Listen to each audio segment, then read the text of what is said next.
A very common question that I've received over the years is how do I get into the animation industry? Well, there is no secret formula, there is no real guidelines. It's a very hard question to answer. However, if they're asking how do I become a character animator, well, that's a little bit easier because there's one thing that I can point out, which is the importance of understanding anatomy, understanding what makes a person or any creature move, how the muscles and the tendons push and pull against each other, how the joints rotate. This is important to understand these rules because sometimes you might have to break the rules with style, such as Elastigirl from The Incredibles. Certainly broke a lot of rules of anatomy, but it worked. It worked because the people that did it knew what they were doing.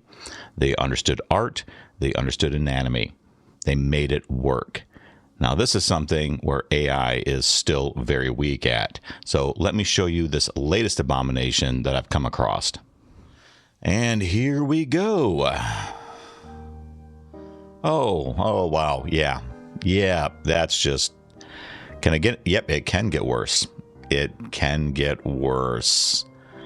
Oh, this is the thing of nightmares. I will say it is impressive how AI seems to understand the basic layout of the auditorium and the mats. That's actually somewhat notable. However, like even the background crowd, like sometimes it looks okay with some of the people sitting in the back. But if you look closely, some of it is still pretty awful. But this is still a oh dear. This is still a really painful example of why human animators are still so very important. They understand anatomy. They just understand that if you bend a certain way, it's going to hurt, or it's not going to happen at all. This is another gloriously terrible example of how AI has so much further to go before it understands how we move as people. So anyways, I can't watch anymore. I'm glad this is over. Yeah, wow.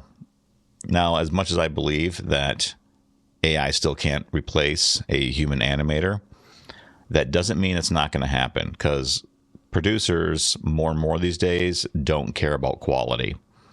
They care about the bottom line. And unfortunately, something like this isn't going to turn them off. It's just the state of the industry that we're in. Me, personally, I still think real character animators are important, but that's not going to save jobs. So for those of you out there that are struggling, you have my deepest sympathies, because this is the crap that you have to deal with. And it's bad. I mean, I'd rather get beaten out by like an intern animator. If I was an experienced animator looking for a job, I'd rather lose to an intern, at least if they're human, than lose out a job to this. This is awful. Anyways, I just wanted to share this abomination with you really quick before I start work. As always, thanks for tuning in, and I'll see you again next time.